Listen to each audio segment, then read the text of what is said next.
முன்பு ஒரு காலத்தில் ஒரு மரத்தில் கிளி ஒன்று வசித்து வந்தது.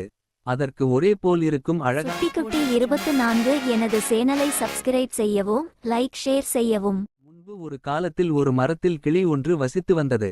அதற்கு ஒரே போல் இருக்கும் அழகான 2 குஞ்சுகள் இருந்தது. ஒருநாள் தாய் கிளி தன் குஞ்சுகளுக்கு உணவு தேடி சென்றபோது ஒரு வேடன் அங்கே வந்து அந்த மரத்தில் ஏறி அந்த 2 கிளி எடுத்து தன் பைக்குள் போட்டான். ஆனால் ஒரு குஞ்சு சாமர்த்தியமாக தப்பித்துவிட்டது. அந்த வழியாக வந்த முனிவர் ஒருவர் வேடனிடம் இருந்து தப்பிய குஞ்சை பார்த்து அதை தன் ஆசிரமத்திற்கு எடுத்துச் சென்றார். இவ்வாறு அந்த 2 கிளி குஞ்சுகளுள் ஒன்று வேடனுடமும் மற்றொன்று முனிவரிடமும் வளர்ந்தது.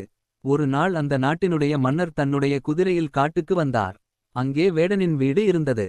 மன்னர் அவன் வீட்டின் அருகே குதிரையில் சென்று கொண்டிருக்கும்போது திடீரென்று, எஜமானே, எவனோ ஒருவன் குதிரையில் வந்து கொண்டிருக்கிறான், சீக்கிரம் வில்லை எடுத்து எய்து அவனை கொல்லுங்கள் என்று ஒரு கூண்டிற்குள் இருந்த கிளி சத்தம் போட்டது.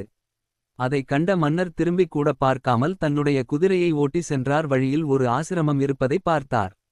அந்த ஆசிரமத்தில் இருந்து தண்ணீர் குடிக்க அவருடைய குதிரையை நிறுத்தினார். ஆசிரமத்திற்கு அருகில் சென்ற போது அங்கேயும் கூண்டுக்குள் ஒரு கிளி இருந்தது. அதை பார்த்ததும், இங்கேயும் ஒரு முரட்டுத்தனமான கிளி உள்ளது என்று அவர் எண்ணினார்.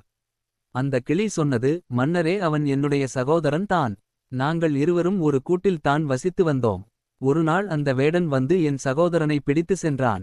நான் எப்படியோ தப்பித்து விட்டேன். அந்த வேடனுடைய கெட்ட குணம் தான் என்னுடைய சகோதரனுக்கு வந்துள்ளது. ஆனால் என்னுடைய எஜமானரோ ரொம்பவே நல்லவர், அவருடைய நற்குணம் தான் எனக்கு கிடைத்துள்ளது என்றது அந்த கிளி.